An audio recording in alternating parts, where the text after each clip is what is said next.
Welcome to our video on looking at the area of sectors.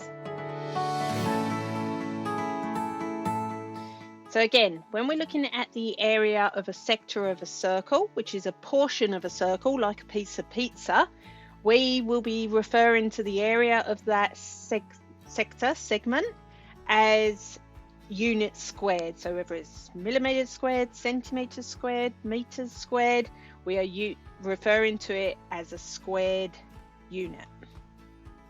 Okay, so we've already looked at circles in another video, but let's just recap what we've talked about. We've said that our circles have got some different features. There's that circumference, which is like the perimeter. It's the distance right round the outside of the circle. Then we have what we call our diameter, which is the distance across straight across the middle of the circle. And then the radius is from what we call the origin point, so that point in the center of our circle, out to the side of the circle, so out to the circumference.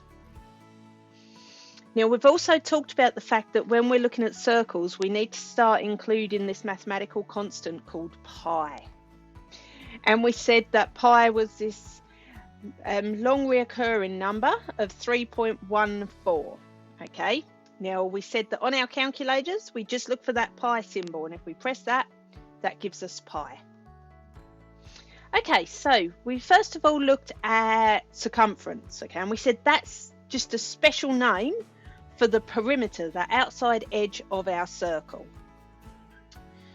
We looked at how we can find the circumference, and we said it was the diameter times pi. It could also be written as 2 radius times pi, because the diameter is 2 times the radius. Okay. We then looked at the area of our circle, and whenever we start looking at area, we just remember those conversions. So converting from meters squared back to centimeters squared, we said we multiply by our 100, and remembering when we're converting between units of area, we square that multiple, so 100 squared. And when we're converting from centimeters squared back to meters squared, we divide by 100, and that 100 has to be squared. Okay, we looked at how we find the area of the circle, and we deconstructed our circle into this kind of shape, a bit like a parallelogram. And what we said was, if our height of this shape was r and our length of it was pi r, well, we've got pi r squared, and that's how we found that to find the area of our circle it's pi r squared.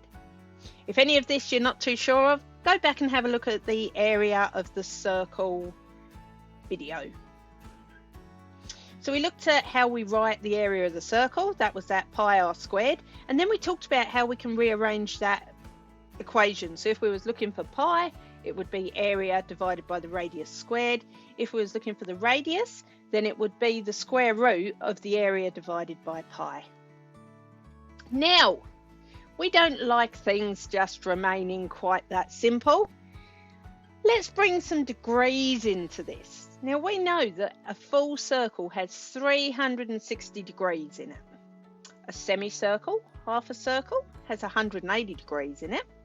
A quarter of a circle, 90 degrees. 3/4 of a circle, 270 degrees.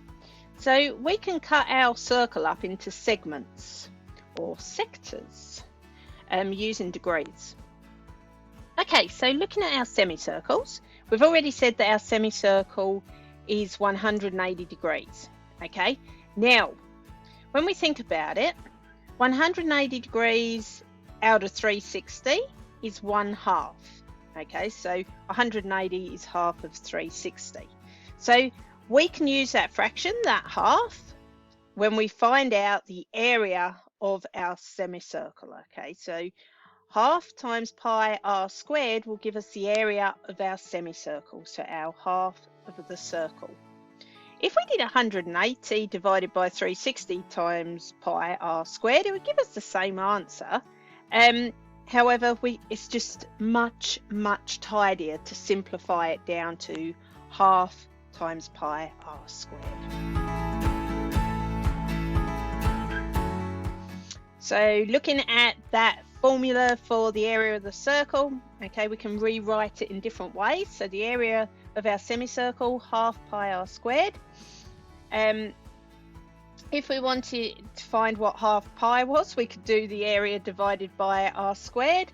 If we wanted to find the area of our the radius of our semicircle, we would do the area divided by half pi squared, the square root of the area divided by half pi. So then looking at quadrants. So a quadrant of our circle is a quarter of it, so 90 degrees. Now 90 degrees out of 360 is 1/4. So here we would do 1/4 times pi times r squared. Again, if you did 90 divided by 360 times pi times r squared, you would get the same answer. Okay. So rearranging that formula if you needed to find the area, you do 1/4 times pi times r squared.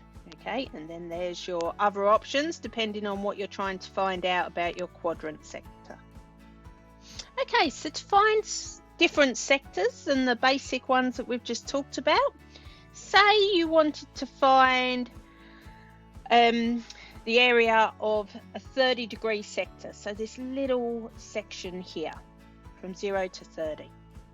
Okay, you'd say, well, 30 divided by 30 3/60ths, which is the equivalent to 1/12. Okay, so what I did there, you can cancel it down by taking off the zeros, so that's 3 36ths, and then 12 goes into 36 3 times, so it becomes 1/12.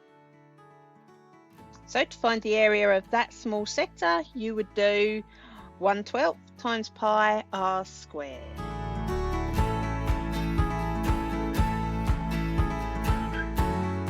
Say we wanted to find the area of 135 degrees, so a sector of 135 degrees here.